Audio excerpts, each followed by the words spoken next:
বছরের বেশি কোনো ব্যক্তি বাংলাদেশে প্রধানমন্ত্রীত্বের আসনে বসতে পারবেন না। এখানেই স্বৈরাচারকে রুখে দেওয়া হলো, এখানেই ফ্যাসিবাদের উৎপত্তি বন্ধ করে দেওয়া হলো। তারপরে কি করা হবে? রাষ্ট্রের সমস্ত সাংবিধানিক এবং গণতান্ত্রিক প্রতিষ্ঠানগুলোকে এই গণতন্ত্রের রক্ষা কবচ হিসেবে শক্তিশালী ভিত্তির উপরে দাঁড় করানো হবে। তার জন্য কি করতে হবে? 1 নম্বর, বিচার বিভাগের কমপ্লিট স্বাধীনতা আমাদেরকে নিশ্চিত করতে হবে। এটা অবশ্য ক্রমান্বয়ে হয়ে যাচ্ছে। নাগরিক ঐক্যের 13তম প্রতিষ্ঠা বার্ষিকী মঞ্চে যেহেতু কেউ নেই, আমার মনে হয় সভাপতিও নেই, যদি থাকে মাননীয় সভাপতি, উপস্থিত জাতীয় নেতৃবৃন্দ এবং নাগরিক ঐক্যের কর্ণধার এদেশের সিনিয়র রাজনীতিবিদ জনাব মাহমুদ আলমান মান্না, সুধীবৃন্দ, সাংবাদিক বন্ধুগণ, আসসালামু আলাইকুম। নাগরিক ঐক্য 13 বছর পূর্ণ করেছে, 14 বছরে পদার্পণ করেছে। রাজনীতির ভাষা না হলেও সাহিত্যের ভাষায় সাবালকত্ব অর্জন অবশ্যই করেছে। এই ভাষাগুলো অবশ্য মান্না ভাই খুবই ব্যবহার করতে অভ্যস্ত, কিন্তু এই প্ল্যাটফর্ম হিসেবে এটার যাত্রা খুব সম্ভবত 2009 থেকে শুরু। প্ল্যাটফর্মে দাঁড়িয়েছিলেন এই 4-5 বছর, না হলে এটা 18 বছর হয়ে যেতে পারত মনে হয়। আন্দোলন সংগ্রাম এবং এদেশের রাজনীতির ইতিহাসে এই সংক্ষিপ্ত সময়ে নাগরিক ঐক্য যে ভূমিকা পালন করেছে তা অবশ্যই ইতিহাসে স্মরণীয় হয়ে থাকবে।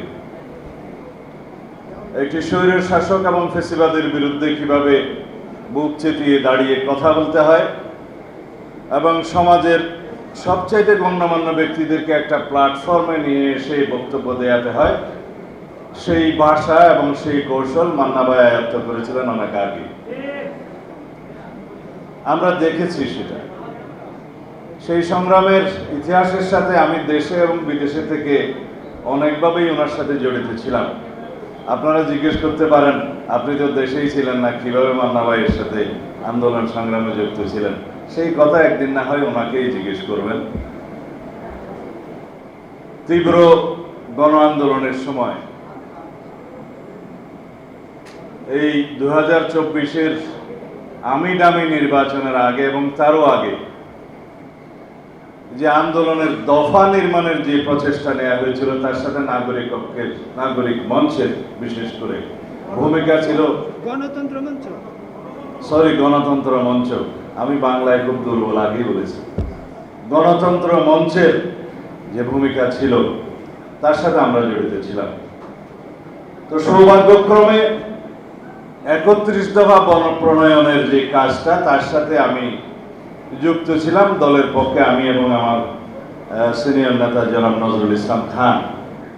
আমাদের কাছে যে একটা ড্রাফট গণতন্ত্র মঞ্চের পক্ষ থেকে দেওয়া ছিল, তাতে সম্ভবত 35টা দফা ছিল। সেই 35টা দফার প্রত্যেকটাকে আমরা অ্যাকোমোডেট করেছি 31 দফার মধ্যে, 2টো বাদে। সেই 2টো ভিন্নভাবে গণতন্ত্র মঞ্চের এই দফাগুলোর মধ্যে ভিন্নভাবে উচ্চারিত হয়েছে। তো সব জায়গায় তো আর গণতন্ত্র এবং ঐক্যমত্য হয় না। এখন যেমন জাতীয় ঐক্যমত্য কমিশনের মধ্যে যা হচ্ছে আর কি, সব বিষয়ে তো ঐক্যমত্য হয় না, ওখানেও 2টোতে হয়নি। তবে 31 দফা প্রণয়ন হয়েছে এবং তারপরে আন্দোলনের জন্য যে 10 দফা প্রণীত হলো, সেটার মধ্যেও আমরা যুক্ত ছিলাম। এগুলো আলাপ আলোচনার জন্য সবসময় আমাদের সিনিয়র পলিটিশিয়ান হিসেবে জনাব মাহমুদ আলমান মান্না ভাইয়ের সাথে আমার কথা বলতে হতো। এখানে জনাব সাহেবুল হক সাহেব আছেন, ওনার সাথে কথা বলতে হতো। তা আমরা এই সমন্বয়টা করেছি। 10 দফাকে আমরা যেমন 1 দফায় নিয়ে আসতে পারলাম, সেই 1 দফা প্রণয়নের ঝামেলা মানে কষ্টটা ছিল সবচেয়ে বেশি।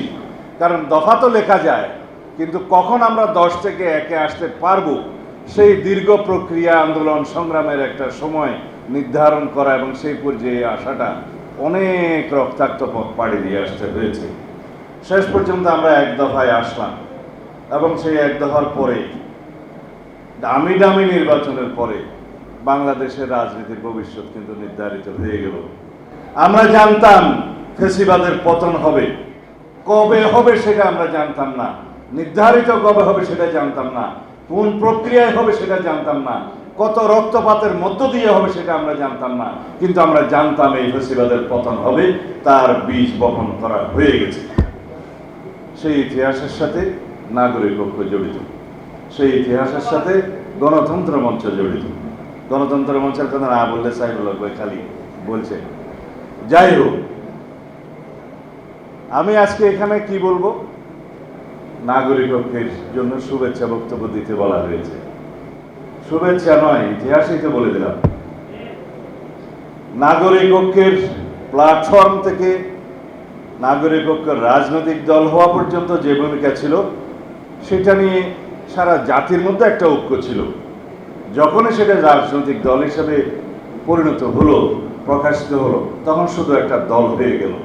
এখন আমি বলবো, গণতন্ত্র মঞ্চ, নাগরিক ঐক্য, আপনারা যারা দলে এবং মঞ্চে পরিণত হয়েছেন, আপনারা এখন জাতীয়ভাবে সেই ভূমিকা পালন করবেন, যাতে জাতিকে আপনারা দিক নির্দেশনা দিতে পারেন।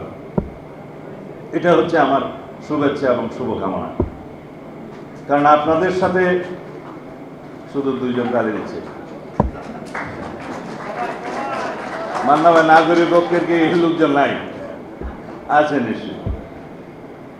না, শুভকামনা সবসময় গণতন্ত্রকামী, বাংলাদেশের এখানে জনকল্যাণকামী, জনকল্যাণ রাষ্ট্র ব্যবস্থার পক্ষে যে সমস্ত রাজনৈতিক দল আছে তাদের সবার জন্য থাকা উচিত। কিন্তু যাত্রাটা যদি একটু অধিকাংশ রাজনৈতিক দলের সাথে মিলে যায়, সেই চেষ্টা আমাদের করতে হবে। কারণ আপনারা চাইবেন কল্যাণমূলক রাষ্ট্র, আরেকজন চাইবেন অকল্যাণমূলক রাষ্ট্র, আরেকজন চাইবেন না, আমরা সবাই মিলে বাংলাদেশের সকল গণতান্ত্রিক শক্তি, সেটা আদর্শ যাই হোক, সবার মধ্যে যেন একটা কমন আদর্শ থাকে, যে আমরা সবাই জনগণের মুক্তি চাই, সবাই জনগণের অর্থনৈতিক মুক্তি চাই, সবাই কল্যাণ রাষ্ট্র নির্মাণ করতে চাই, সবাই শক্তিশালী গণতান্ত্রিক রাষ্ট্র নির্মাণ করতে চাই, সবাই বৈষম্যহীন, সাম্যভিত্তিক, মানবিক মর্যাদা ভিত্তিক সামাজিক সুবিচারের রাষ্ট্র চাই। এখানে যেন আমরা সবাই কার্যত এক হতে পারি, ভাষণের মধ্যে নয়। কারণ এই দেশে আমরা ভাষণ অনেক দিয়েছি, এখন আমরা এমন একটা জায়গায় এসেছি যে এই জায়গায় আমরা দাঁড়িয়ে আছি শহীদের একটা রক্তাক্ত পিচ্ছিল রাজপথের উপরে।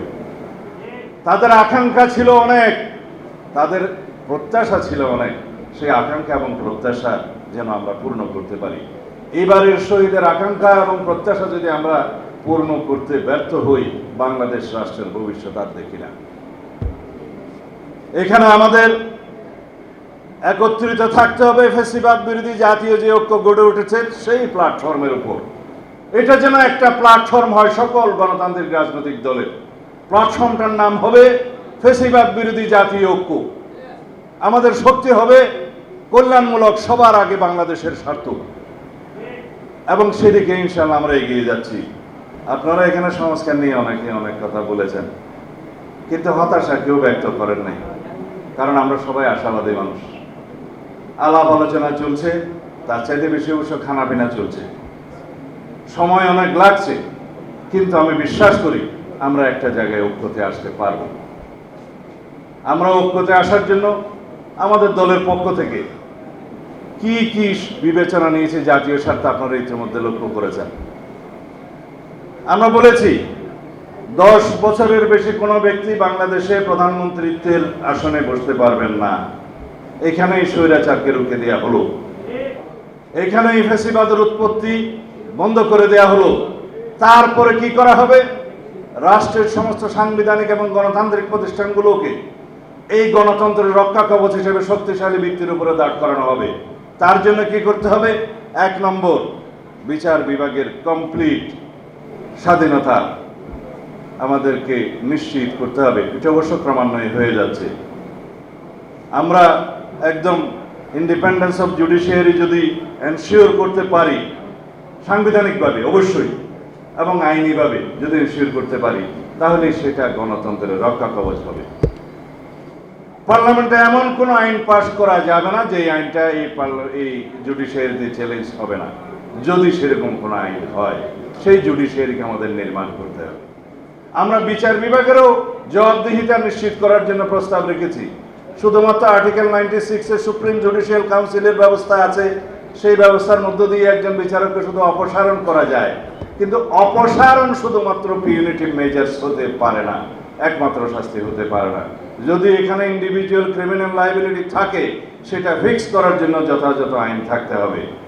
অধস্তন আদালতের জবাবদিহিতা নিশ্চিত করার জন্য একটা সেক্রেটারিয়েট নির্মাণে যথেষ্ট নয়। সেই সেক্রেটারিয়েটের মধ্য দিয়ে অধস্তন আদালত সমূহের তাদের জবাবদিহিতা এবং বিভিন্ন মিসকন্ডাক্টের জন্য তাদেরকে ব্যবস্থা নিতে হবে, সেই বিধান থাকতে হবে। অবশ্য আছে বলে মনে করি, কিন্তু সেটা প্রয়োগ আমরা দেখতে চাই। অবশ্যই এখনো পর্যন্ত সেটা পূর্ণাঙ্গ রূপ পায়নি। এটা আর্টিকেল 116 অনুসারে সম্ভবত একটি রিট এখনো পর্যন্ত পেন্ডিং আছে, সেটার অবজারভেশনের পরে বা রায়ের পরে হয়তো এটা হবে। আমরা এইভাবে বিচার বিভাগের স্বাধীনতা নিশ্চিত করার জন্য বলেছি আর্টিকেল 95 অনুসারে যে আইন হয়েছে, যে জুডিশিয়াল অ্যাপয়েন্টমেন্ট অর্ডিন্যান্স 2025 যেটা হয়েছে, অবশ্য আইনটাতে কিছু ডিফেক্ট আছে, সেটা ঠিকমতো ডিসপোজ অফ না করে রিটটা করা হয়েছে।